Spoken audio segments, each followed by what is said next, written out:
3, 2, 1.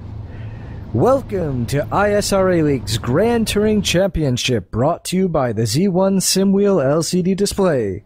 The Z1 SimWheel LCD display makes an excellent addition to any racing rig. It's got all the dashboards for the iRacing cards here, plus some telemetry displays that you can use during the race. You can find out more about that and other Z1 SimWheel products at z1simwheel.com. Well, welcome to Race 10, the season finale of Season 7. This is the Rising Sun 75. I'm Daniel Quaroni, and with me in the announcing booth are Anthony Muniz. Thanks for having me back. And Brian Carey. Looking forward to the race. All right, well, this is the big finish. We've got Colin McLean sealing up the win in the championship for Daytona Prototype. But Daniel Gralty and Brian Carey and John Kuzlin are all within striking distance of second, depending on what happens during this race. So we'll have to see what happens and how they shake out. Then we'll look at the Ford GTs. Chris Delmar Jr. looked like he had it all sealed up, but a couple non-finishes has brought Kenny Coughlin within 16 points of him. So this is going to be the decider. However, I don't see Damron Jr. in the standings here, so I think that's going to decide it all by itself. Finally, James Cullen is going to win the championship for Cadillac CTSV, but looks like Mark Payne and Warren Bateman, once again, Mark Payne not making this race, so unless Warren Bateman has a complete disaster, he's going to take third. So we'll have to see what happens. Brian, take us through the map. All right, this is one of my favorite circuits in the world. 3.61 miles, 5.8 kilometers long. All the way to turn 1, first turn, as you can see there in the map, through the S-curves, Dunlop curve, Degna curves, hairpin, the Casio triangle, spoon curves, 130R, which is turn 15 there on the map. You don't actually see it named, but it's all fantastic circuit. Elevation changes, it's fast, it's flowing, it's fantastic. Any car, and considering my results at Mid-Ohio and how much I love that track of this car, I am so looking forward and so love driving this track. And okay. There we have the qualifying order. Kevin Savoie taking the pole with a 152.8. Russell Cow, 152.9. And Timothy Stoll, John Kuzlin on road 2, not too far behind. Then Brian Carey, Mike Kelly on 3. Carlos Passos and Colin McLean on 4. And Daniel Gralty and Chuck Chambliss on the 5th row. All right, 4 GTs. We have, 6 guys. Okay, Daniel Verness, 2 minutes, 1 second, basically flat. Mike Young, 2 minutes, 2 seconds flat. Kenny Coughlin, about a second behind that. Daniel Caroni, almost another further, about 0.8 of a second behind that. And we have Lance Snyder and PJ Losi rounding out the top 6, I guess. And then another low entry for the Cadillacs. We have James Cullen taking the pole with a 2-minute 1.8. Then Ricardo Machuca with a 2:02.6. Lauren Bateman and John Rosales will be on the 2nd row, with Ryan Huff and Jeremy Burris on the 3rd, and then Gilles Moret alone on the 4th. Yeah, this starting pace lap here is a little bit funny because of how I had to assemble the race. So even though the cars looked like they were going full speed, I cheated a little and took some snippets from the race. So we'll get onto the pace lap in just a moment and get this race started before too long. So as I said, a lot of things are decided here. A lot of the championships, actually all the championships are decided, so we'll have to see what happens in the 2nd and 3rd place categories. As the cars make it around, I think we should jump over into the blimp view in just a moment. Yeah, if this seems strange to anyone here, it's a nice shot of the Ferris wheel. Coaxer, that's actually really cool. There we go. Alright, and finally we are about to go green. You can see the pace car there leading the field. Got our hour 15 on the clock.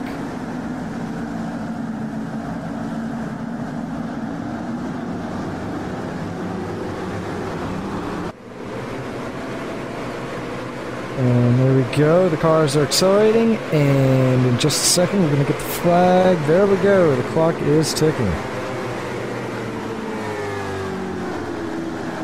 So far more Daytona prototypes than there are of anything else, so they've already separated themselves ahead from the guys behind. So we got Mike Taylor here going around through. Now we're on board with Ryan Huff.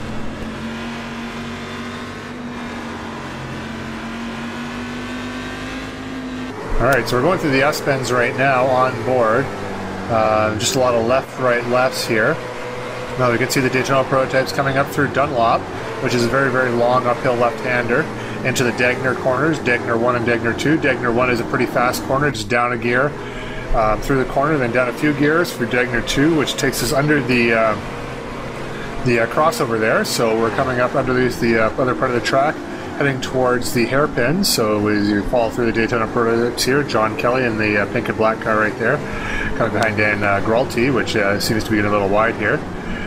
Now we're coming out of the section out of the hairpin through, I believe, what is known as, I think it's called the 230R actually, but it's not really a corner per se, just kind of a long sweeping straightaway.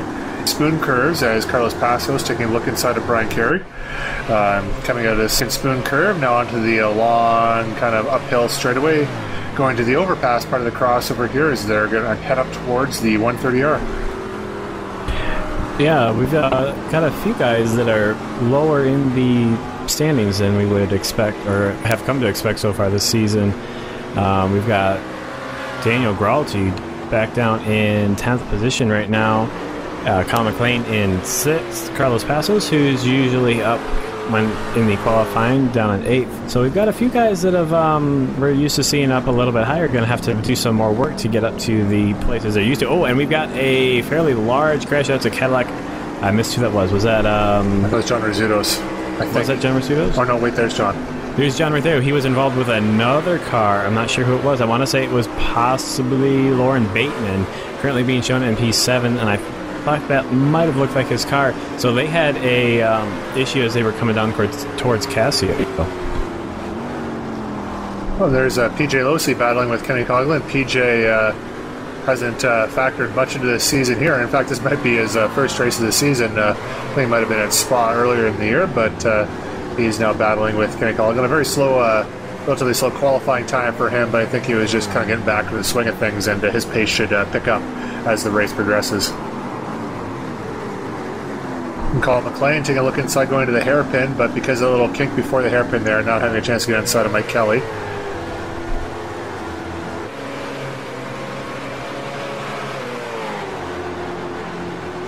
Now you really get a sense from the outside of this car, really the speed of these cars here. The top speed of these cars, not much, well, actually a little bit faster, obviously, than it was in Mid-Ohio. It was a very slow course, but just because of the nature of the corners and these excellent camera views they have here, just flat-out excellent track, you really get a sense of the speed that these cars are going around here.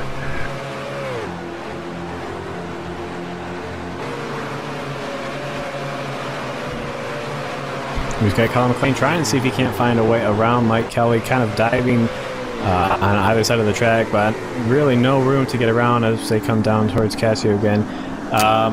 Really pretty tough to try and make a pass at 130R, isn't it, Brian? Yeah, no, I mean, you have to be right alongside going into 130R, but unlike some of the other series here, it's not quite flat out. Like, it's almost flat out. You have to lift just enough, but you can still carry a lot of speed through the corner if you get through it just right and make a pass going into the Casio chicane. We've got Carlos Passos on the back of Brian Carey. This is a battle for P7 in class, and a lot of these guys kind of getting into their rhythm right now. Haven't seen a lot of guys really make much of a breakaway. Trying to see the biggest gap. Looks like the gap between Kevin Zawa and Russell Cow is about 2 seconds or so. But really, everyone's staying quite close. It looks like, oh, and this is Jules Moret in the 31 SRN Cadillac. He's had some sort of an off. Looks like coming in turn 17 or 16, one of those. And it looks like that might be PJ Losey behind. So it looks like some guys having a few issues. This is a fairly technical circuit, so if you do make a mistake, you know, very easily to go off. And luckily, there is quite a bit of runoff, so you're able to save the car. Actually, the top 10 cars are within about 9 seconds now, but when Anthony was talking about how close everyone was. The top 10 cars are running about 8 seconds, and actually about 8 seconds right now, as it shows. So very, very tight. And actually very uncharacteristic, because normally there'll be a couple groups, like kind of split off into factions, if you will, about groups of like 2 or 3 groups of cars. And it was actually really good to see here as Chuck Chambliss trying to join the fight. Colin McLean trying to get a run on Mike Kelly going up the hill. Yeah, we very much saw the Daytona prototypes break off into groups. The last race at Mid-Ohio, where there was about 2 groups of 3, and then maybe a couple other groups that were battling with each other. But this is pretty cool to see all of them pretty much lined up. Fairly close nose to tail.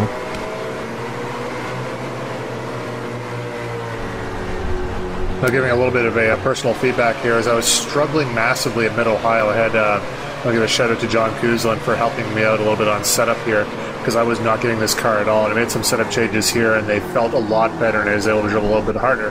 However, as you can see, Carlos Passo is still giving me a little bit of a hurry up there. So, yeah, Passo is also driving very hard right now, trying to see if he can't make up a spot in the early stages of this race. Still a long, long ways to go, but Passo's definitely, well, he appears to have the pace to try and make his way up to the top, but I have a feeling that might just be partially his driving style and maybe not overall pace.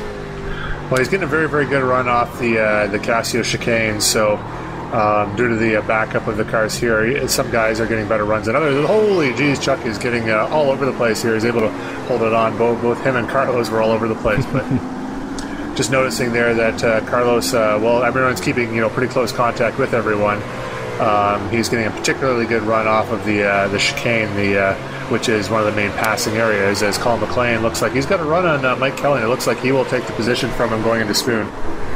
Yeah, he got a really good run coming out of the hairpin. It's going to be a long... Yeah, he's going to easily take that. Brian Carey was fairly... I thought he might be able to make a challenge as they head in towards Spoon as well, but wasn't quite close enough. Passo's also going to put a...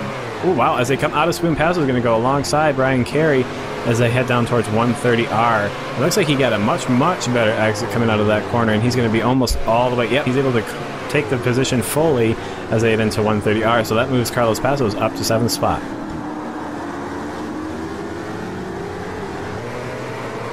Still all very close up here. This is basically 5th through 9th, 10th, something like that. Like, it's all very close. Actually, we'll call it 9th because that's where the Dan Gralti is about 5th through 9th are all about second part, as you can see the grouping of them there.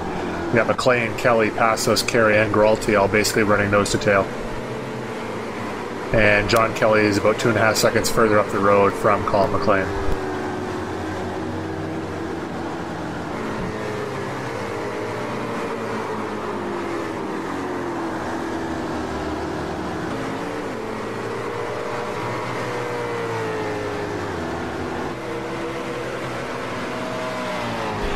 Like McLean able to put a bit of a gap on Mike Kelly through the S's portion of the track, and he's put about a second or so over him. And McLean, is he gonna? Oh wow, he's gonna go almost all the way around. That's gonna cost him so much time. He's gonna drop him down into 9th. Luckily for him that Mike Taylor was so far behind, but he's also now going to lose positions to Mike Taylor. Carl Mumbauer also going to come by around. John Kelly not going to be quite there, so that's going to be a lot of work for Colin McLean. Mumbauer back right away. Yeah, I was going to say, Carl Mumbauer making it easy for McLean to get back around. He's also going to lose the position to John Kelly. But yeah, that was a very, very costly mistake by Colin McLean. He's going to have to do a lot of work to try and make up those positions. Yeah, Carl Mumbauer trying hard to get back on camera again, so racing hard didn't work well for him, so he's decided he's going to try to go back to going off the track again.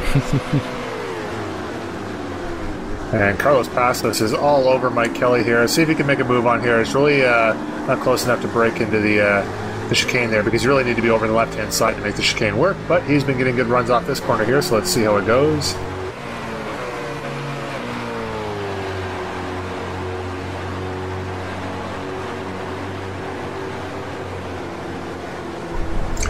Yeah, the guys, after Colin's spin there, things have started to kind of spread out a little bit. But Mike seems to be really struggling going through the S-bends here, so luckily for him, not really an easy place to pass, but it's really allowing, basically from here all the way through to the hairpin is not looking that great. However, from actually basically from the spoon curve all the way down to turn 1, he's looking pretty strong. So because of the nature of these courses here, Middle Ohio, I think it was a little bit different last week, but here at Suzuka, there are a lot of variety of corners, and you're not going to get the car perfectly set up for all of them, but if you can make the car feel comfortable as possible for every single corner, you'll do really well. But some guys will have their car set up really well for some of the slower corners, like this hairpin, like the chicane, and some will have it better for the faster stuff. And I mean, you get a lot of varieties of setup, a lot of varieties of cars, but sometimes not a lot of variety in lap time because each setup has its own benefits.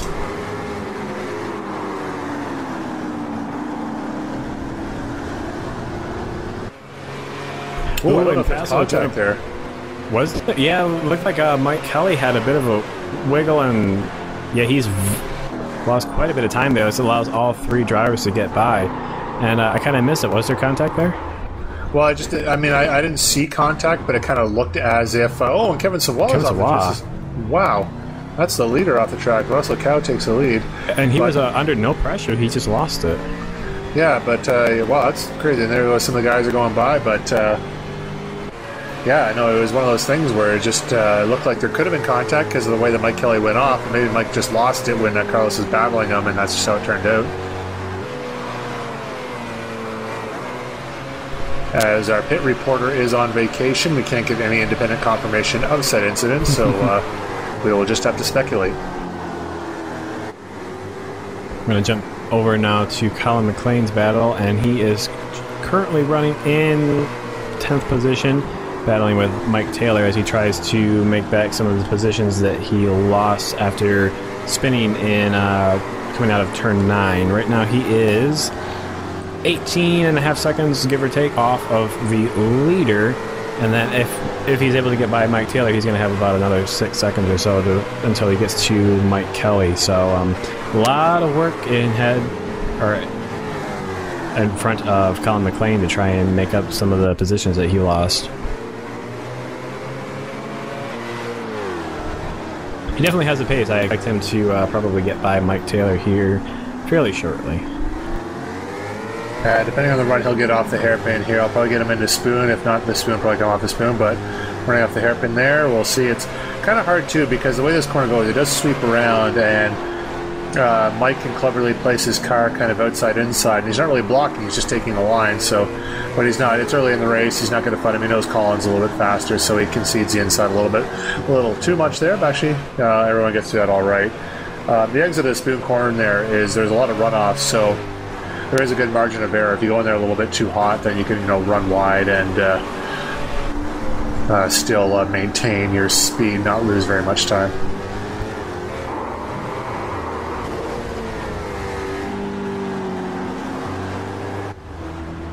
Oh, and another... That was Carlos Passos, I believe, and looks like Brian Carey as well was involved in that. That was some sort of incident coming out of turn 17 onto the front straight. Yeah, Carlos got squirrely coming off the last corner there, and unfortunately collected myself in the process, so I'm not sure about Carlos, but that did end my race. Yeah, well, that is unfortunate. It looks like Carlos Passos has a very severe amount of suspension damage. He's going to pull it off to the side right after pit exit, and it looks like he'll most likely retire the car. He was crabbing quite badly. So a lot of incidents early on here.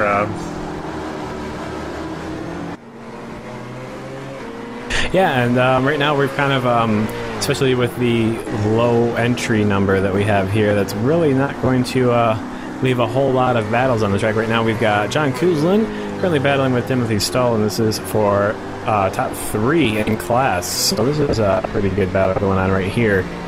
And other than that, we don't have a whole lot. A lot of guys are starting to get spread out. We have Mike Kelly about a second and a half off of Daniel Gralty for P5, so that could quickly turn into a battle. But other than that, a lot of guys are kind of spreading out, getting into a rhythm, and just ticking down the laps.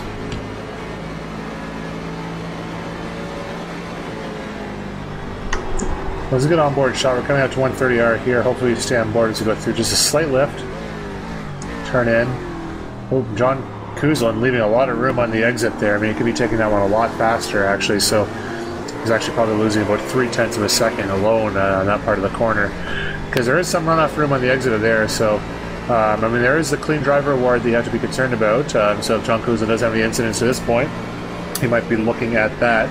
However, once you get one incident, I mean, you're kind of out of the running for that, and using the exit of those corners there sometimes is beneficial to lap times because it's faster to go all the way to the edge of the track there, and if you go a little bit too far, at least there's some concrete on the exit to give you some grip.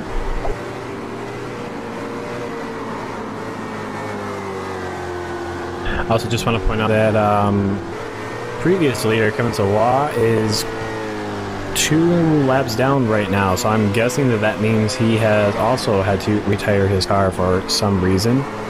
So that is going to put, he looked quite strong, looked like he was going to have a very strong, solid race, but he's, you know, out very early.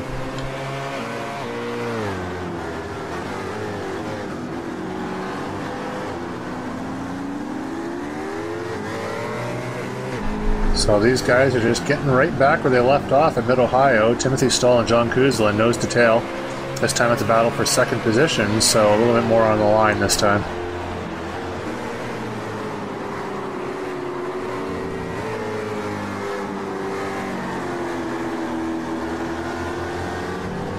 Now we got about 58 minutes left, 58 minutes and 23 seconds on the clock right now. Currently, I'm just looking at the board here. You've got 9 runners left in Daytona Prototype. We've got 5 runners left in Ford GT and 5 runners left in the Cadillac. So, unfortunately, the numbers are down a little bit. So, as you'll find during the remaining 58 minutes here, we go on any verbal tangents. I have to apologize, but I'm trying to keep things as lively as possible here. Also, just noticing, you can kind of see the parking lot too as you're coming out of the Casio Triangle there, coming out of the final corner. So that's an interesting graphical feature here at Suzuka.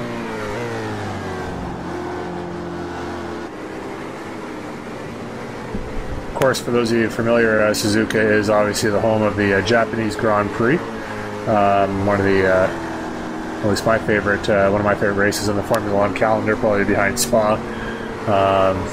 Very strong history of title deciders in Formula One, dating back to back to the the mid '80s when the track started, but in particular starting in 1988 in the great Senna Prost battles. Senna winning his first world championship here in 1988.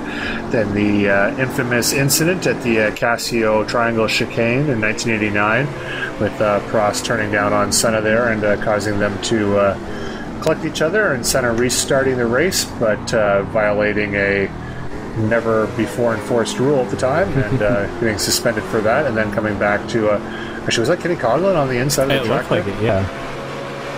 That could have huge. Oh, he's running again, so hopefully he's able to keep going, because that could have huge championship implications with Chris Dameron Jr. not running the race. But and then, of course, back in going back to my Formula One tangent there, back to 1990, where after the incidents of 1989 and certain issues with the side of the grid and the pole position man would start on, Senna clearly turfing into Alain Prost in the first corner.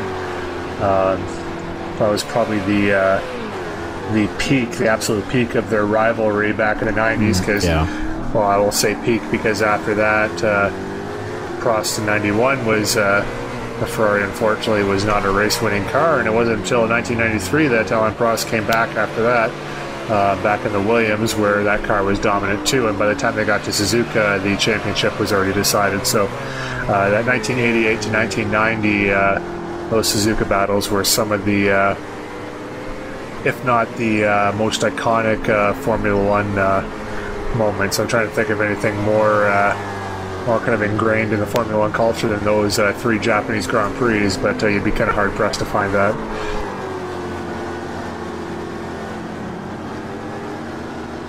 But after that tangent there, as we go, there's Timothy Stahl, still had John Kuzlin pulling out just a little bit as they're coming up to lap the Cadillac of Jeremy Burris, possibly. Yeah, that's right. Yeah, that's right. I'm gonna say it looked like a Turn 1 Heroes car, but yeah, it would be Jeremy Burris, and a little bit of smoke or dirt thrown up there. And on board now with Ricardo Machuca, and this is pretty much the other close battle, if you can call it a battle. It's about separated by about 1.5 seconds or so. Ricardo Machuca currently running in second place, and you just could catch, yep, there it is, James Cullen's car running in first. These guys have, we'll see if James Cullen's able to pull out another, well, large lead, to be modest, I guess, when you compare it to some of the other ones he's been able to pull out previously in the season. I think last race he won by, what, 40 seconds or more? So yeah, it's quite a big gap, but typically when Ricardo Machuca, unfortunately, just knowing from experience, he's not able to put a ton of practice in and running basic setups with minor changes. So certain tracks he does better than others, and when he does, typically him and James Cullen are battling be hard. I remember a very good battle between several tracks where typically Mark Payne gets in on that action too, and they have some good battles. But as Mark is not here this week, this is looking like the battle of the race right now. Yeah, if you want to see a great battle between these guys, go and watch our broadcast of the Road of Atlanta race, and that was pretty much these two guys, James Cullen and Ricardo Machuca, plus Mark Payne, for, what was it, almost the entire race. Those guys were going at it. So yeah, if you want to see 4GT Cadillac battles, that's a race to watch.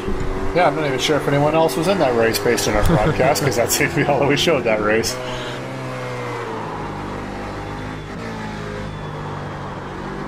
Now we're going to take a look at Colin McLean, who Karl Mumbauer has somehow gotten back in front of him. Not sure how that happened, but this is a battle for position. This is Colin McLean currently trailing Mumbauer in 8th. And you can see Mike Taylor also ahead of Colin McLean. So I'm not sure if McLean had another off or if he made a very early pit stop or what happened. But those guys that he had passed earlier, they're now back in front of him. Looks like Mumbauer might be making it easy for him. Nope. Thought Mumbauer might be making it easy for Colin McLean again, but he stayed on the track this time. I think checking the comments after the race, I know that Colin had another incident there, but okay. So watching Colin drive around the track there, based on his paint scheme and the flag on the side of his car, I'll give you guys 3 guesses where Colin originally hails from, and if you want a clue, it rhymes with Brotland. But it couldn't be Scotland, could it?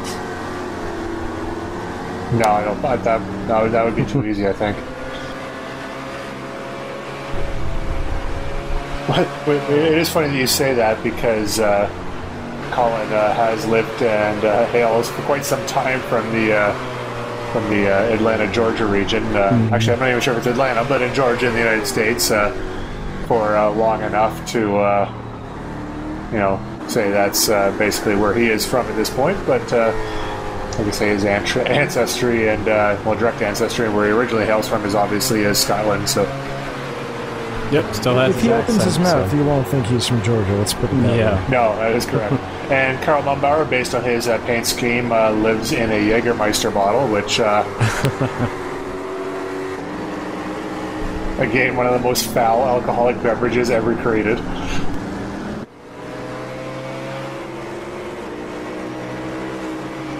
Just so you know, whenever you think it's like, oh, we're at a party having a good time, having some drinks, everything's all good, and then someone's like, hey, let's have some Jaeger bombs, and then just nothing ever good comes from that statement. Is it worse than natural ice? Worse than what?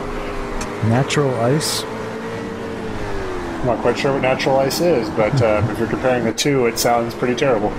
It's a very, very horrible beer. Where does that come from?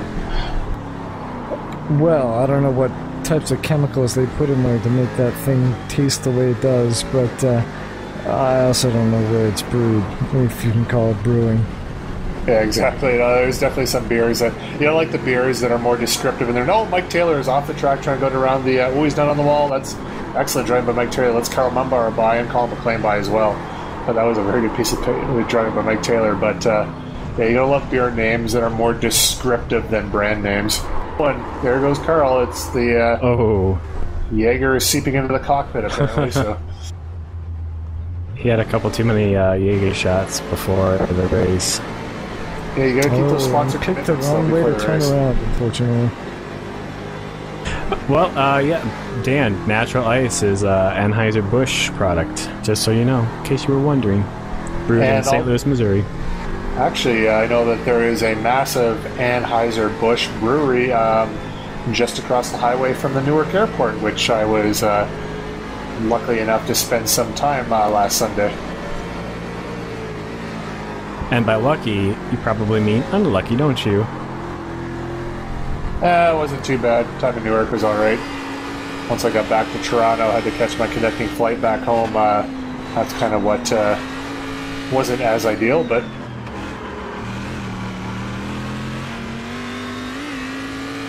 it's nice when you have like friendly flight attendants that actually talk to you and don't scare the living crap out of you. I've learned it can go kind of either way.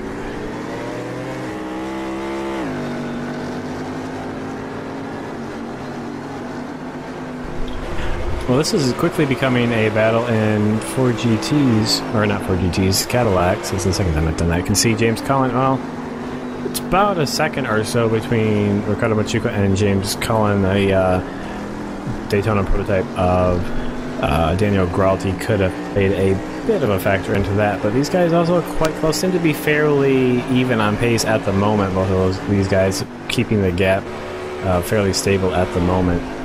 Actually, speaking of gaps, Timothy Stoll is closed almost right up on Russell Cow right now, underneath 2 seconds to the lead there. Yeah, and that's the looks like that'll be the closest battle in that class as well. So could have two battles for the lead coming, or two battles for the lead in different classes coming up here fairly shortly. You can see actually. Well, here we go. Here's the one in Daytona prototypes right now, and Russell Cow getting stuck behind the 4GT of Mike Young, and that's going to allow Tim Stoll to close the gap up all the way to about a foot or so. And Russell Cow going to dive on the inside there, and that's going to allow both of them to get by. But damage has been done, and Tim Stoll is now right up with Russell Cow. See what their pace is like in open air. Yeah, because this is a very lot longer track than Mid-Ohio was, almost a mile and a half longer, and a lot less cars here. You're not going to get as many issues with lap traffic as you would otherwise, but still, you take advantage of it when you can, and Timothy Stoll definitely took advantage to close right up on Russell Cow.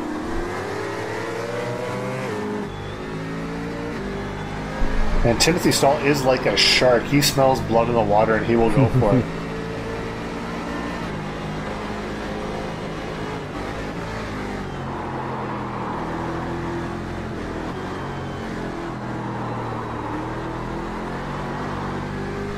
Alright, well, see if we can get a run here. Russell Cow a little wide, but he hits the apex alright. Smooth corner, you can take a lot of different lines, but the line that Russell Cow took is probably closer to the actual line that you'd want to hit. But, excuse me, because you want to kind of hit that last apex in just the right way to get the best run down the straightaway. So you really got to... the car becomes very, very light through the first part of Spoon Curve and very light in the second. And there's contact between P1 and P2 in class, and Ricardo Machuca gets the worst end of it. James Cullen getting contact with Machuca, but losing hardly any time when you compare it to Ricardo Machuca. Wow, that it's at least 6 seconds so far the gap has extended to. Yeah, that's gonna. Well, I guess we'll go back to this battle here. It was a little disappointing from our point of view because I was looking up to be a good battle. I don't know if any of those guys got damaged, but it separated them by 6 seconds. And considering you can't really throw much between them a lap time, that 6 seconds will probably stay relatively stable until pit stops and whatnot, assuming no damage was had there. But Ricardo getting very unsighted going to the second part of Spoon and almost collecting, knocking James Cullen clean out of the race. But it looks like they're still going. So yeah. Oh, well, Ricardo Machuca now being shown in the pit, so he obviously has some sort of damage that he wants. Well, I guess he could be taking the opportunity to just pit early. He will be able to make it on fuel from this point out, so he could be just deciding to pit now and try and run some clean laps by himself. But yeah, it looks like James Cullen was wide and a bit slower than normal. He was letting that Daytona prototype through. I think it was Mike Kelly. So he's a bit offline, and Machuca was able to take his normal line through. I'm not sure if Cullen didn't see him there and was going to go to take his normal line, or what happened exactly, but looks like Machuca just didn't, just went a little bit too fast and got caught up with Cullen. All right, Timothy Stoll is not letting Russell Cow go, so he's keeping right up with them. There's 45 minutes, just under 45 minutes left in this race, so a lot of time left, plus some pit stops. So this is by no means determining, but Timothy Stoll would like to try to get by him if at all possible.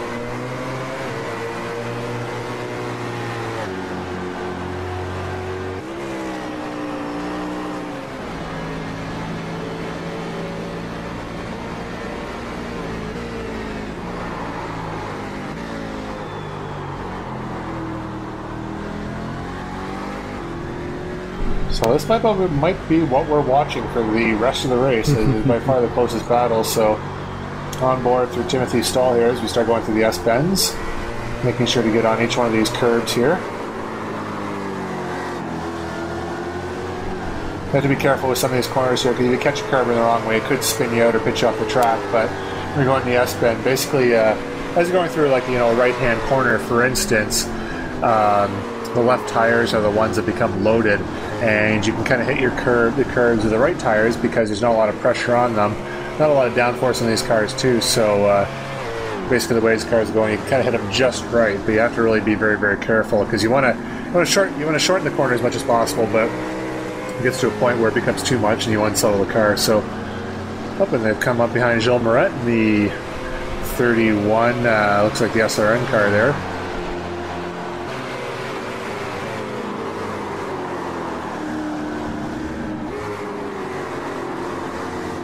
Yeah, it looks like both of these guys are being fairly consistent. The gap between them is quite stable, hovering around a half a second or so to just a bit more than that. So even with the occasional slower class GT car coming in contact with them, these guys seem to be running about the same pace. It looks like Tim Stoll might not be quite as fast. We saw him right on the very back bumper of Russell Cow when he got held up by that Ford GT, but he's able to. Russell Cow was able to pull a bit of a gap between them, and it looks like Timothy Stoll right now is just maintaining that. Just looking at our gaps right here, the next closest battle is for third place with Dan Gralty and Daytona Prototypes, 5 seconds behind John Kuzlin. So yeah.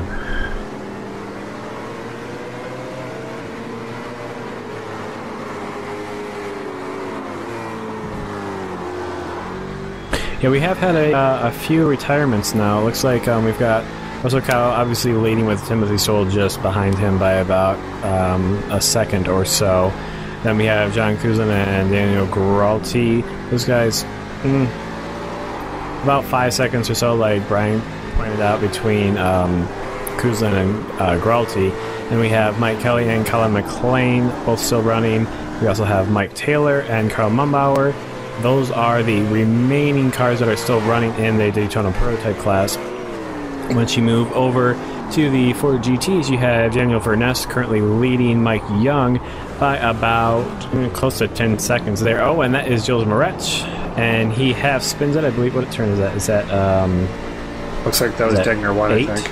Was it? Okay, yeah, so he looks like he'll lose a position. But yep, back to Ford GTs. Daniel Verness and Mike Young, about 10 seconds between them. Then we have Lance Snyder and Kenny Coughlin. And those are the remaining Ford GTs. So there's just 4 guys in that class. Then for the Cadillacs, it's James Cullen leading Jeremy Burris by 36 seconds. Remember, Ricardo Machuca was quite close. He was closing the gap, and they got very, very close, and got close enough to make contact going Timothy Stoll. Not sure if he's pushing real hard right now to try and make up the gap. He's fallen back to about 1.5 seconds or so. But we've seen him make a few small mistakes like that, just those small little off tracks. But and it looks like Russell Cow into the pits now. So Russell Cow pitting fairly early, I think, for the Daytona Prototypes. All right, as we're looking here, I just want to go get a chance to talk about Russell Cow. We have some information about the drivers here as we go through our bios. I haven't talked a lot about them, but Russell Cow actually hails from, born in Albany, New York, but resides in San Jose, California these days, battling Timothy Stoll, who still resides in upstate New York. And a random fact about Russell Cow, who is 49 years old and been racing online since 2006. He has double jointed thumbs, which maybe helps him a little bit. As unfortunately, that's Jeremy Burris into the wall. Luckily, the noses on those Cadillacs are fairly strong, so he didn't look like he hit that too hard as he missed his. I'm not sure if it was his braking point or what. If he locked the tires up, what quite happened, but that was the hairpin or turn 11. So hopefully, he didn't do too much damage there. Maybe if he had double jointed thumbs like Russell here, that he would have not missed that braking point. Don't know what that has to do with anything, but that's just kind of how it works out.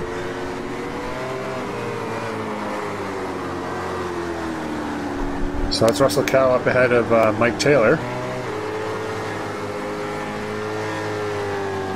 See if we can find some information on Mike Taylor here as we have a little lighter grid today. We'll go through some of these our regular racers. Mike Taylor, actually born in Detroit, Michigan, not all that far from Anthony Muniz's current hometown. That's right. He's real-life racing experience. Wow, 15 plus years in the SCCA National Club Racing, various classes in that. And he's been sim racing since Grand Prix Legends back in the late 90s, which kind of mirrors my own sim racing career back when sim racing finally became possible, really. And unfortunately has no random fact. He is just Mike Taylor, number 66 from Houston, Texas.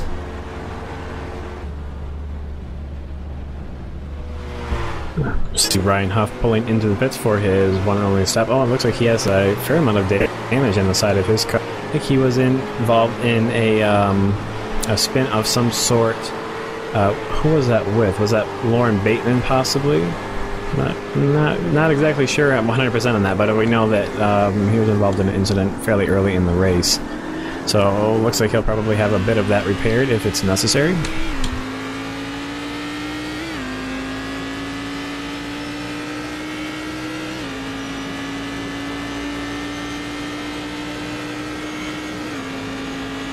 Alright, it's on board Gilles Moret here. Let's see if I can find something about Gilles. I apologize, my press packet is currently still PDF, so I can't even flip through. Alright, I know we're going with James Cullen right now. Gilles Moret, actually born in Paris, but resides in Quebec City in Canada, and has been racing back in Europe since the late 70s, so a lot of racing experience from him, and he has been racing as well Grand Prix Legends back in the late 90s too, so very experienced sim racer, and apparently owned one of the first and possibly one of the last Renault Fuego turbos. I'm sure that was a fantastic car. So did he specify what sort of racing he did over in Europe? Yeah, let's just see here.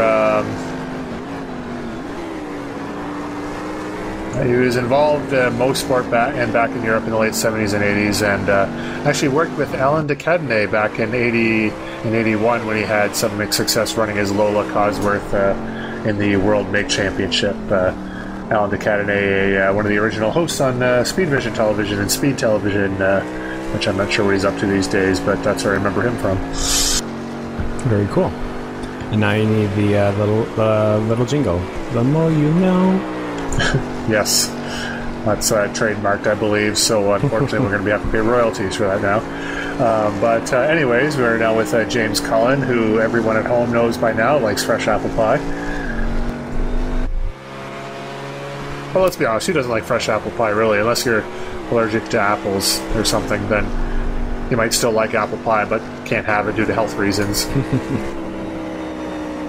Otherwise, something may be wrong with you, but we'll... there's Gilles Moret coming into the pits right now.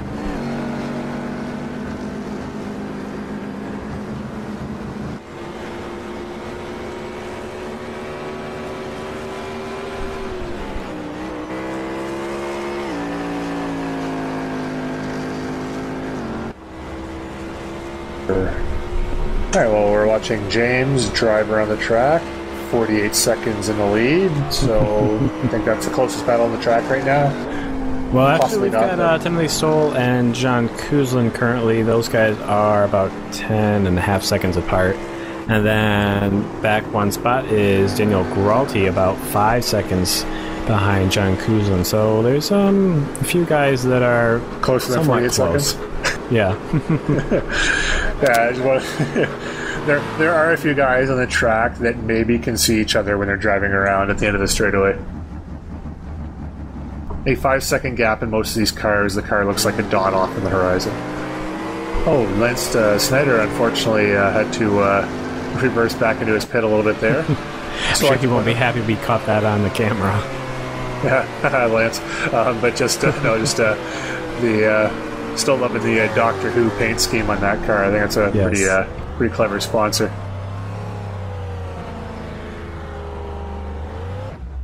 And we can see it. Well, we can't actually see it, but it looks like Timothy Stoll has hit the pit lane, along with Mike Kelly both in Daytona prototypes. Actually, you can Also see it right up there. All right, well, here's Russell Cal coming around. Let's see where Tim Stoll comes at it in relation to him. So you may see, there's Tim coming out of the pits just now. So looks like Tim has leapfrogged ahead of Russell Cal. That's going to be beneficial to Tim because he's able to not only go out longer and come out ahead of the pit stop, but he's going to have fresher tires than Russell Cal. So that's going to play a huge role going to later laps of this race. And also, Russell Cal pitted quite early, with I think there's about 40 or 45 minutes left in the race. So once it comes down to the end, and if they're close, that's going to give the advantage to Timothy Stoll, who does have those little bit fresher tires. All right, I'm back with James Cullen here, flying down the straightaway. Nice little slide in the corner there. It's all under control here. Like I was mentioning before in Mid-Ohio, actually, last week, but when I was following James at practice, the amount of speed that he carries into the corners is pretty ridiculous. You can kind of see a bit what he was doing there. Is basically he'll break the car, but it looks like he's also slowing it down by sliding into the corner just a little bit, which is not easy to do, but if you're able to pull it off, possibly one of the faster ways around the corner. But it still looks pretty smooth, so it's no kind of drama or anything as he goes into the corner, but still able to get the job done. I'd really like to get an onboard with him to see if we can tell how much he's actually sliding the car. Well, you can see it there going to Degner 1. He really had the car kind of pointed before the apex and let the car kind of slide across the apex and went through. So yeah, it's James one of those things. Go ahead, Brian. Sorry, it's one of those things in real life. It's at least for me anyways, it's a little easier to kind of judge something like that because you get a feel for it, but to be able to do it in sim racing, even with a pretty strong rig and consistently is a very, very good skill to have. Yep. Yeah, that was something I was going to point out, that I think he is by one of our most consistent and strongest GT drivers that we have in the ISRA, and I don't think that he has a huge fancy setup or anything where he's able to kind of try and simulate G-forces or anything, and he's just one of those guys that I guess has a natural knack to be able to tell what the car is doing simply by the audio that you get through your headset or your speakers, whatever you're using, and then the force feedback on your wheel, and it's quite talented. I'm not sure if it'd work as well in real life racing because if you're sliding the car around, you're going to wear out your tires faster, but he definitely has it down in iRacing. Yeah, I mean, those the motion setups are awesome. They're very, very immersive, and they definitely help me when I have to catch the car when it's under control. But I don't think they really make me any faster. I mean, I'm used to the braking and feeling the braking through the reaction of the seat. But for example, during the last race at Spa, my motion seat stopped working again using some beta software. So for about an hour I was running without the motion, and initially it feels absolutely terrible. I've heard actually the real life racers sit down at a sim racing cockpit, a non-motion cockpit, and they try it out for a minute, and they like Escape Coughlin into the wall. No. Hopefully he can recover from that. He really needs the points. But I've heard that they react with horror and they feel like it's completely unsafe because, you know, they're so used to judging everything based on the feeling of the car. Yeah. And I have that same feeling initially when the motion fails. But eventually I get used to it. I run the brake points, you know, and how hard to brake visually. And, you know, you get used to it. Yeah, that was things. Go ahead, Anthony. I was just going to point out, because I had watched through that spa video that you had, and I found that was quite interesting that you learned all of the braking points through the motion that you had, and when that motion cut out, the fact that it took you a few laps to kind of relearn everything, because at first, when it first cut out, you know, lock the brakes up or you'd have too much pressure, and it's just, I find it interesting how people's brains are able to learn based on their environment, and, you know, if it changes, how long does it take for the person to kind of relearn what you need to do? And it is fairly interesting to see, and that would be definitely something that I would like to try out if I have the opportunity in the future.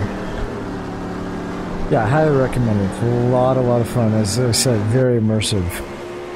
Yeah, it's one other thing too, is like one of my years in sim racing. I mean, when I started sim racing, I had a wheel with a brutal elastic and brutal springs sitting on a desk with terrible frame rate. And as you improve every element of the simulator experience, and having done real life racing and driving too, where everything's there. I mean, you have every feel, you have everything you need.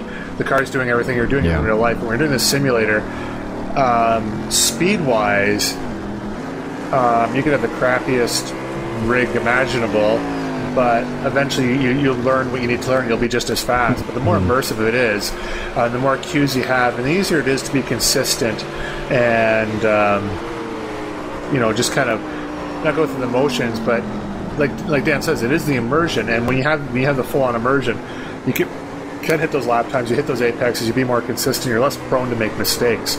Because that's one thing in sim racing too that kind of frustrates me, is in certain tracks where you make mistakes that you think it'd be easier because you're sitting at a desk, you don't have the danger, you don't have all that, and you can possibly be faster in simulator racing than you can in real life because of that, potentially. But you just don't make the same mistakes in real life that you do in a simulator. I mean, a lot of them are similar, but I mean, sometimes it's just things that seem almost, you know, asinine when it happens, but it's just the nature of the simulator. And Burr is getting very squirrely there through turn 8.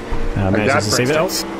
Yeah, and just wanted to point out, we thought that, or at least I thought anyway, that Ricardo Machuca had retired the car, but there he is. He's back out currently running in second place.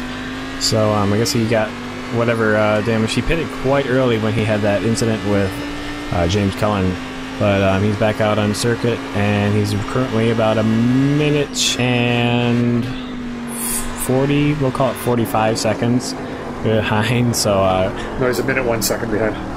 Oh, minute 1. Oh, yes, my mistake. Yeah, that was a minute 1.40. So yeah, he's a little over a minute behind James Cullen. So probably not going to turn into a battle, but he's good to see him back out on track. And yeah, just going to back kind of the little discussion we had earlier. I think while the things like the motion seat that Dan has for his sim rig, he pointed out it doesn't make you faster, but Brian pointed out it probably helps consistency, and I think that is definitely something that it would help with, because the more inputs that you have,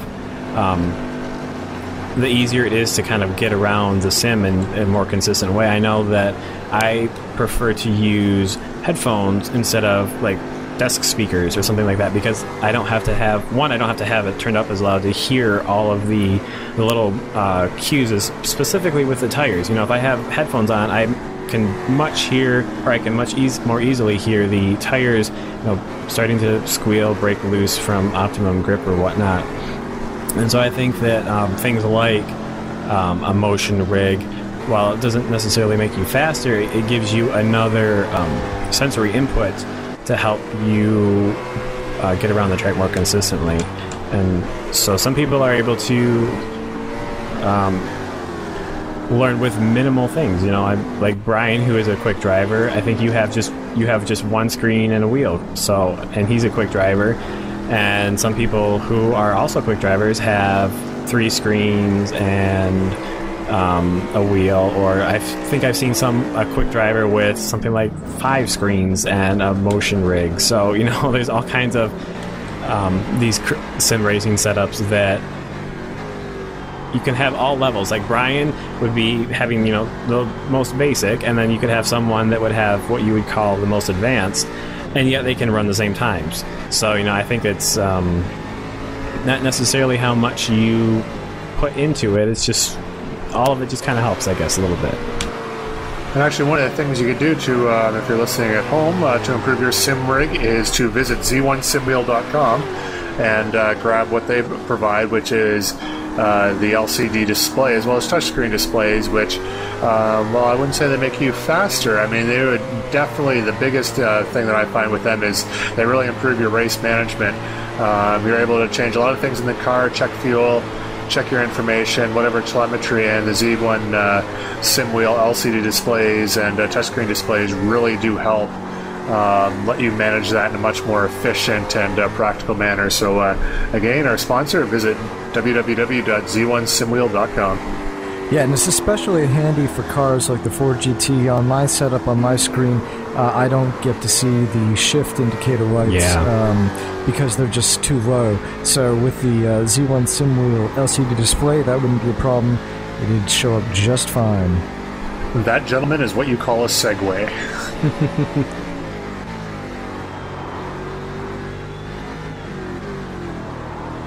And also, they don't just do the LCD display. They also have a couple of custom steering wheels that you can pick up. They either incorporate the LCD display that we just talked about. They incorporate that into a steering wheel with, I think it's 3 rotary encoders and a few push buttons on there. So that would be like a Le Mans prototype style wheel.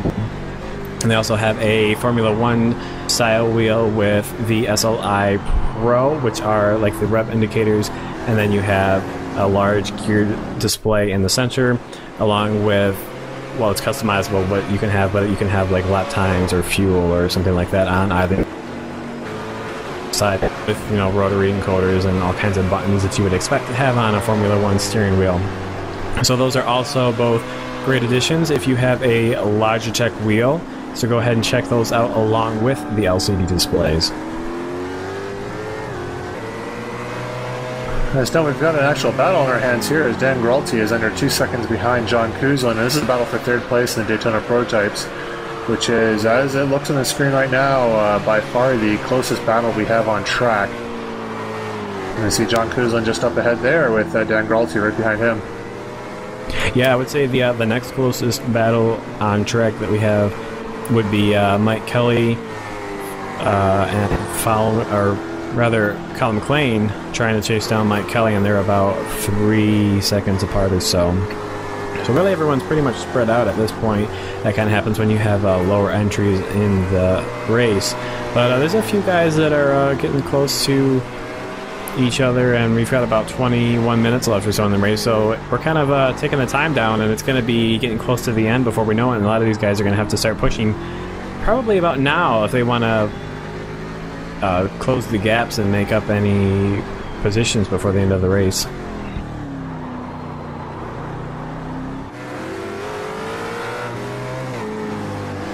And as I always said before, well, I think we have, unfortunately, with Kenny Coughlin retiring now, that championship might be decided, but basically, well, the main champions in each division are decided. There's some very close battles for a lot of the positions here, and while not being champion, it's really important to try to do as best you can, and I know that Dan Gralti and John Kuzlin are battling against Mike. Again. No, it's Mike Young. I'm sorry, yes, Mike Young. I saw the yellow and... Possibly spinning for the first time. Yeah, okay, good, Mike Young. Well, Mike Young's spinning for second, though, although he's in a very safe second right there.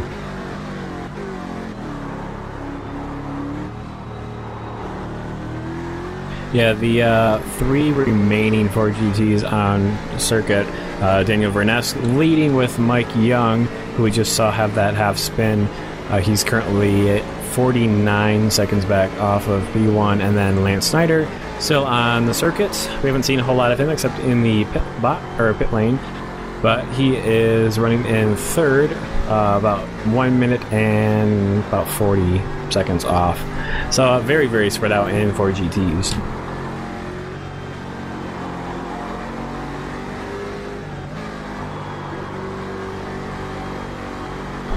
Well, hopefully Dan Grolty here can run down John Kuzlin for a little bit to give us something to look. As Russell Cow he was 10 seconds behind Tim Stahl previously. He's down to about 9 seconds now, but based on that closing rate, unless, well, as I say that, he's about 7 seconds now, so we'll see how that pans out, but looks like Tim Stahl, if he keeps consistent, should be all right to the end of the race, and Colin McLean is really trying to fight his way back. Now he's under 2 seconds behind Mike Kelly up ahead.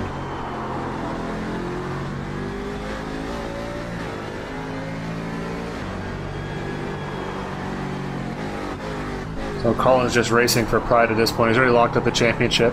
Mike Kelly about 2 seconds up ahead, but and Dan Grolty will be another 14 seconds up the road there with 19 minutes left. That seems like a little bit of a hill to climb, at least, barring any catastrophic mistakes from those ahead of him. So at least he's got Mike Kelly in his sights, and take a look at seeing about getting past him.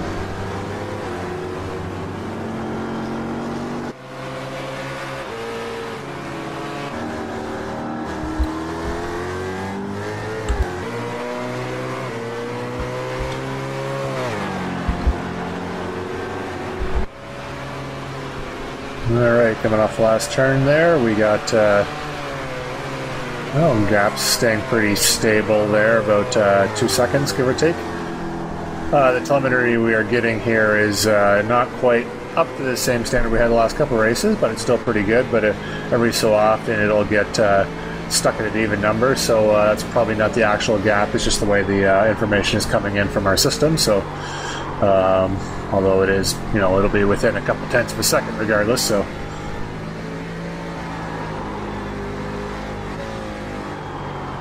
we're really impressed with the drive of Tim Stoll this race. I mean, Russell Cow is no slouch, and Russell Cow has been known to, when he finishes races, to dominate them from the front. But I don't know of any damage that Russell Cow suffered anywhere along the line. It looks like Timothy Stoll is just laying the gloves to him this race, so pretty impressed with that. Timothy Stoll was last year's Corvette champion. In pretty dominant fashion actually, but not quite having the same success this year. But if he's able to hold on, it'd be a good way to end his first Daytona prototype season. Yeah, it would. Yeah, he's seemed to show good pace throughout the season, but I think he's just suffered some issues. I remember back to the race we had at Daytona where he blew his engine somehow. I believe it was on the first lap, and I think he's kind of suffered from a lot of that sort of kind of bad luck sort of thing where he'd get into incidents early, and so it's good to see him, that sort of thing. Yeah, so it's good to see him running up front because he definitely is a very strong driver, and I'm not sure if this car doesn't quite suit his style because he was very strong last year. But like I said, it's good to see him up front. Yeah, one of those facts, we don't have the bio for Tim Stahl, but I do know that he hails from the Buffalo area. I'm thinking Amherst, New York. I mean, correct me if I'm wrong in the forums here, but some of that area. There's a lot of track marshalling too, so if you're down for club races or SCCA or Grand Am races down Watkins Glen or Mid-Ohio or that sort of area, even Road Atlanta, I know he goes down to, you can see him manning a coral marshalling flag. And I apologize to Tim if I'm misreading this too, but I have seen some pictures of him doing that, and it is possible he is 4 feet tall, but he might be a little taller than that, but just judging by the way he drives, he seems taller by the way he drives. I don't know what that means or if that's just my warped perception, but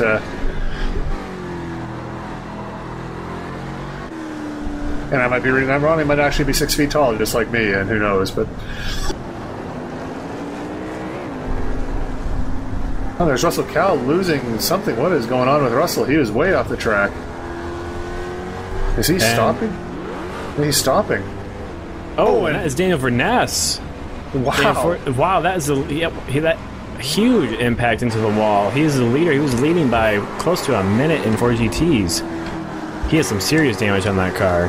That was a huge impact there. I mean, that's a smooth curve, and that's in the 4 GT, I think that's like a second or third gear corner, and man, that was, he looks like he entered that corner like he was going a little like a fourth or fifth gear corner there. He did, yeah.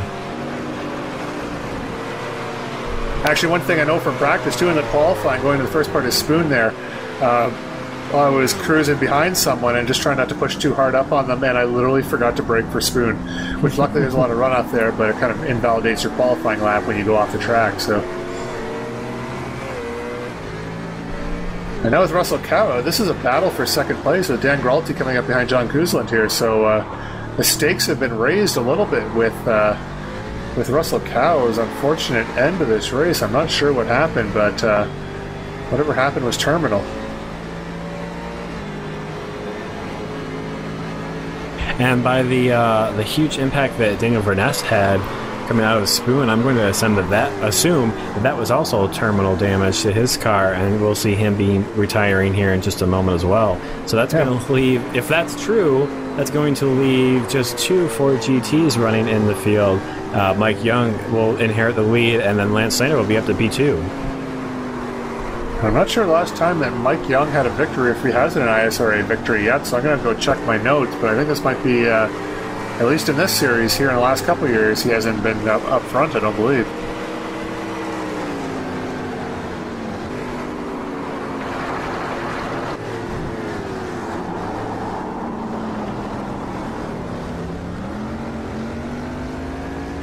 Oh, jeez. Wait, and that's Colin McLean spinning. He was trying to get by Mike Kelly, who had gone wide in the first part of that corner, and it looks like he might have gone into the wall. He was going off quite quickly. Colin McLean going to be able to continue. But well, if I know anything about physics, I think Mike hit that wall. Yeah. A lot of incidents going on in the final 15 minutes of the race. Yep, I have nothing from Mike Young for a biography, so.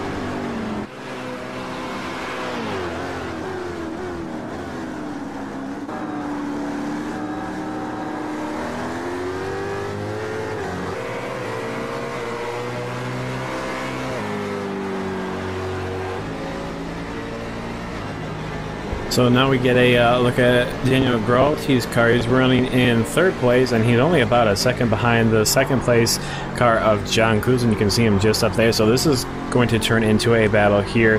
Currently, Timothy Stoll has a comfortable lead for P1 in class by about 19 seconds or so. So really, this is going to be a close battle here for 2nd place in the class.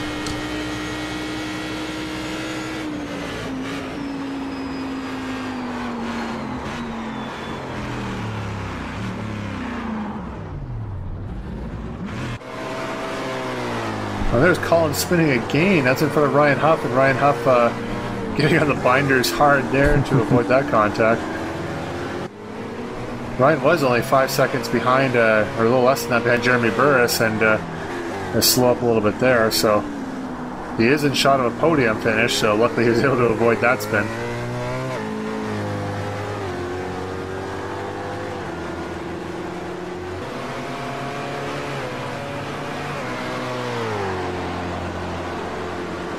But Dan Gralti not able to do a lot about John Kuzlin. He's really been maintaining that gap between a 1.5 seconds and 2 seconds. So, and without the traffic that we normally see, very, very depleted field, there's not going to be a lot of opportunities for Dan Gralti to pick him in traffic and gain up time in that way. They go past Lance here, but Lance kindly giving them both room. Yeah. This is pretty much going to come down to who has the most pace overall, because there is such a little amount of GT traffic on the field. So really, it's going to be, will these guys make mistakes? And I think we mentioned it in previous broadcasts before that John Kuzlin doesn't really make mistakes all that often. So it's really going to come down to overall pace, I believe, for this position.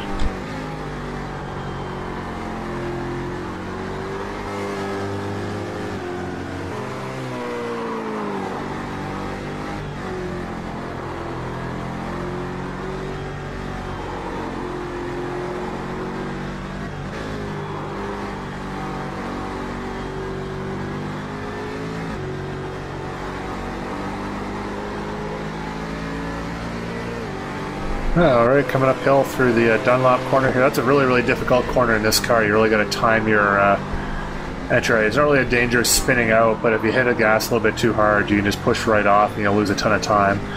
These corners here, the Digner 1 and Digner 2 as he's going through now, those are the spinner corners there, as you saw Mike Kelly go off backwards through Digner 2 there. Coming through the hairpin here, Dan Gralti coming a little bit to the inside. The corner kind of cambers in towards apex there, so sometimes you can take a shallower entry that you would normally for a hairpin and take advantage of the way the course cambers there.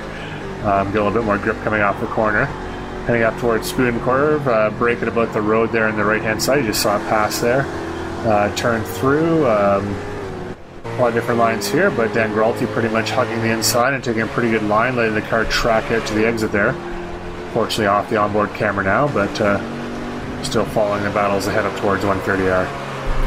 And again, I believe I mentioned with our race last year, but 130R unfortunately no longer technically 130R, because what 130R refers to, it's a 130 meter radius corner, but I believe back in 2003 or 2005 they reprofiled the corner to give it a little bit more runoff room, and it's no longer an even radius corner. It kind of hooks a little bit, so I don't know if the actual apex and the actual line through is still 130 meters radius, but they still kind of retain the name and call it 130R because it's still a very challenging corner.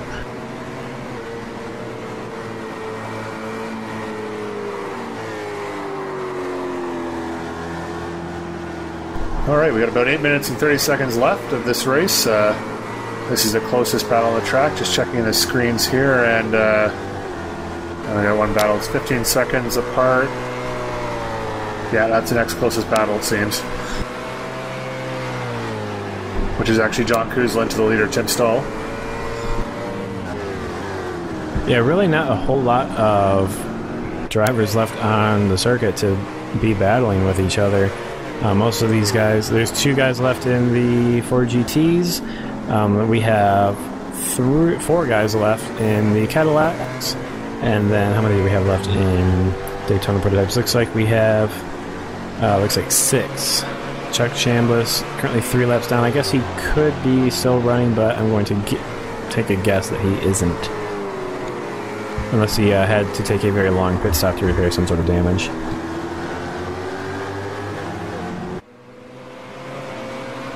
And Gralti is able to close the gap just a little bit. Looks like he's been able to pull it. He's under a second now. A couple laps ago, it was pushing about a second and a half. So he's very, very close. He's getting close. And he's got about 7 minutes left to be able to pull off the pass. And catching John's going to be one thing. It's going to be another to actually get around him. Yeah, he's not going to have the same problems of making a pass here than the guys did at Mid-Ohio, because there are, if you're faster than someone, there's plenty of blazing around. Coming out of the chicane here, going to turn 1, definitely enough room to get alongside. Coming out of the Digner 2 and going into the hairpin is definitely a possibility. Coming out of the hairpin into the Spoon corners is a possibility. And then coming off Spoon through 130R and then into the chicane is also a possibility there too. So multiple passing areas, especially these cars. And Jeremy Burris is going backwards off the track, nowhere close to a wall, but that's going to give up. He lost a 3rd position to Ryan Huff. I mean, that was actually a pass for position there. So Ryan Huff is now up to 3rd place.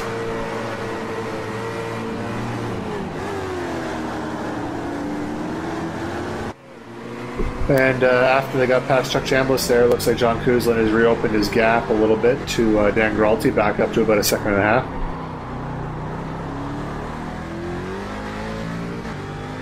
Yep, so just as we thought there might be a upcoming battle between these two, the gap's kind of widened out a bit, so we'll have to wait and see if these guys are going to get any closer in the next about 6 minutes or so.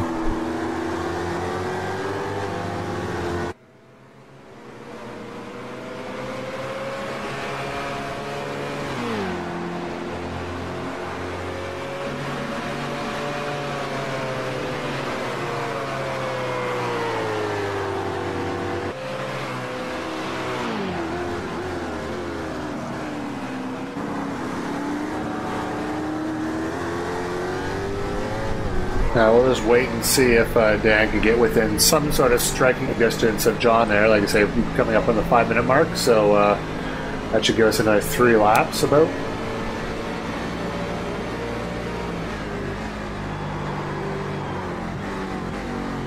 Yeah, I don't know if Galti's going to quite have enough, because he seems to be able to get close to him, and then Kuzlin is able to pull back out a little bit just to kind of keep maintaining the gap. So there's not really a whole lot of time left for Daniel Galti to be able to catch up and pass.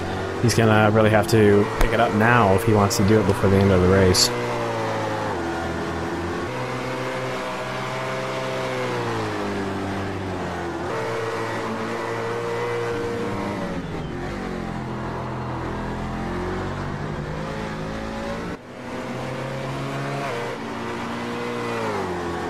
I had mentioned previously before that Dan Gralti used to be a chef, and I'm wondering still why he hasn't catered our commentary here, but hopefully at some point in the future.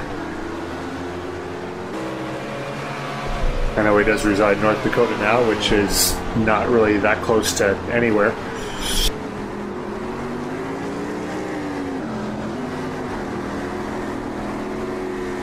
Oh, it looks like Ricardo Machuca had a bit of a half entering the spoon there. Luckily, he managed to save it and didn't really lose anything by that. I mean, he's well ahead of Ryan Huff for in 3rd place, and then he has a fairly large gap to James Cullen, who's up in 1st. It's really, as long as he doesn't crash his car and, you know, get some sort of terminal damage, he'll finish in 2nd.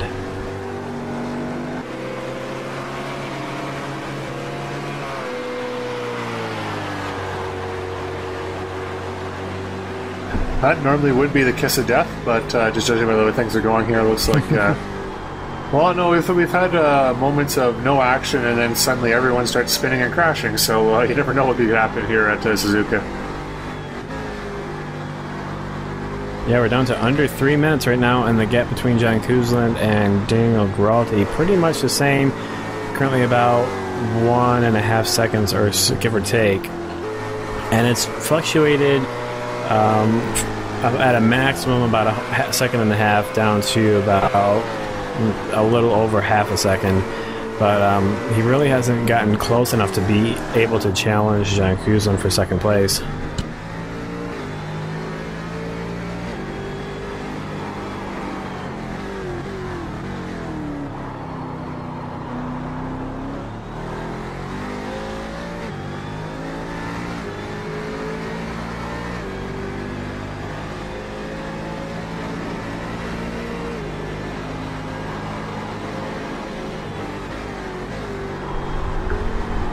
Alright, yeah, well, like I said, the gap has remained pretty stable here.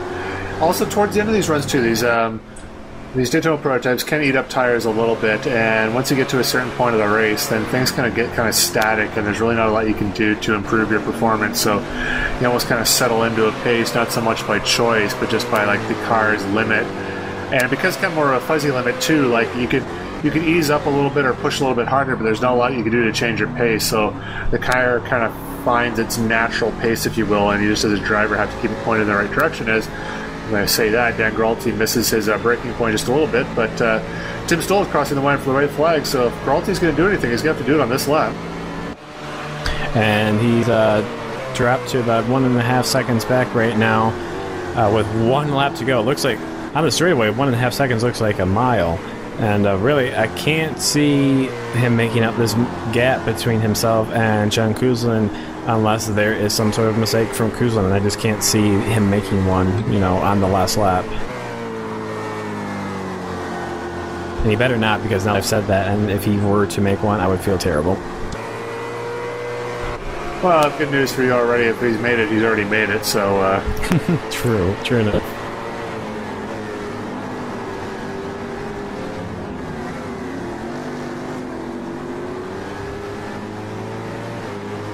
Well, there was some traffic there, which could have played a role, but that was Jeremy Burris, and he's not within 20 seconds of anyone, so he decided just to kind of let everyone go and finish her up.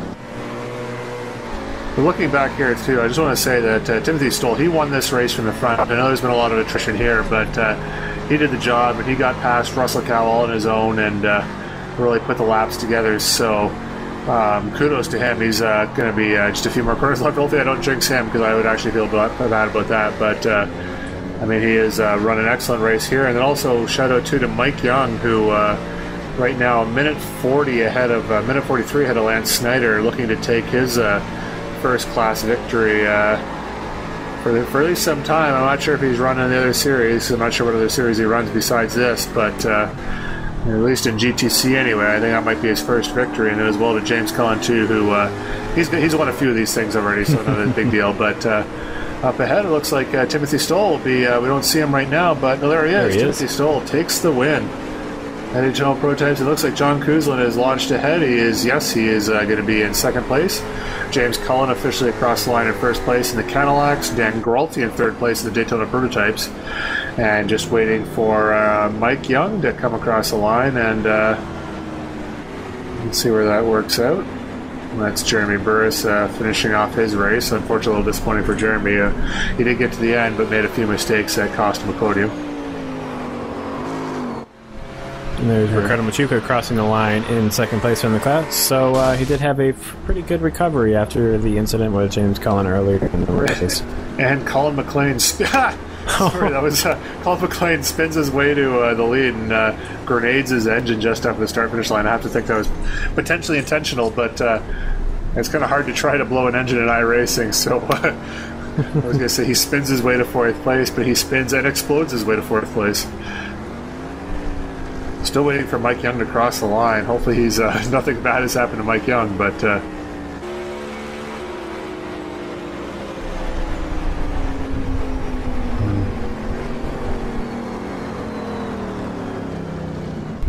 nothing on Mike Young just yet. Joe Moret and Warren Bateman finishing a few laps down, 6 laps down. There's Mike Taylor on here. That's Lance Snyder coming up. So there's Lance. Yep.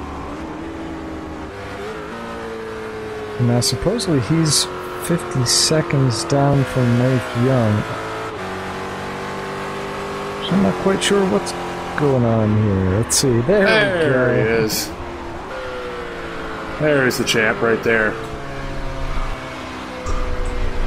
Mike Young with his first victory, so good job all around. And there's the Dan with the final standings. All right, so that will wrap up Season 7 of the Grand Touring Championship. Colin McLean taking first, Daniel Gralty second, John Kuzlin third in Daytona Prototype.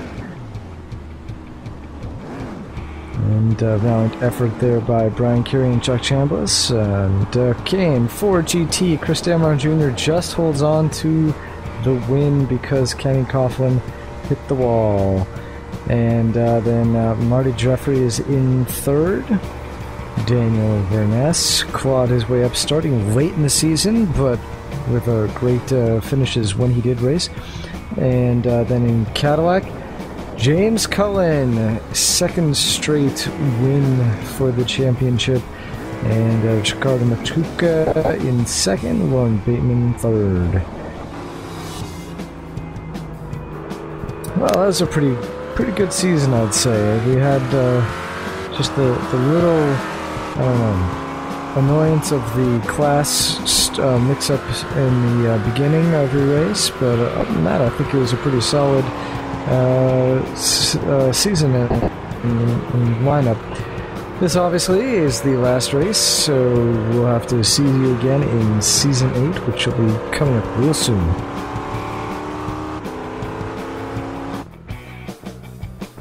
All right, really enjoyed that season. I don't know if Anthony has any final thoughts, but from my point of view, that was a fantastic season, and I think I was a lot more competitive overall in the races than we had in our last season with the LMP, the Corvette, and the Ford GT. Your thoughts, Anthony? Overall, I think this season produced some really great racing, especially watching it from here in the commentary booth. I think the classes work quite well together. I know that we did have those issues for qualifying purposes with the Cadillacs and the Ford GTs. Now we see that iRacing has implemented a weight penalty, so hopefully if this lineup were to be run again, those issues would be resolved and we wouldn't have anything like that again. But really, the Daytona prototype, pretty much all of these classes were super competitive. I think if I had to pick one, it's a tough throw-up between the Daytona prototypes and the Cadillacs, I'd say. I think really the Ford GTs, just because they have a lower number of entries, didn't quite have as many great battles that we saw in the fastest and slowest class. But overall, this was a great season. Personally, since I drove in the season, it wasn't quite as good for me, just because I had a tough time adjusting to the DP, but it was definitely enjoyable, and I'm looking forward to Season 8. Well, thank you to our sponsor Z1 Simwheel, to ISRA League, the admins and the drivers racing here, and to all of you for tuning in. So stay tuned for Season 8 coming up soon. Good night.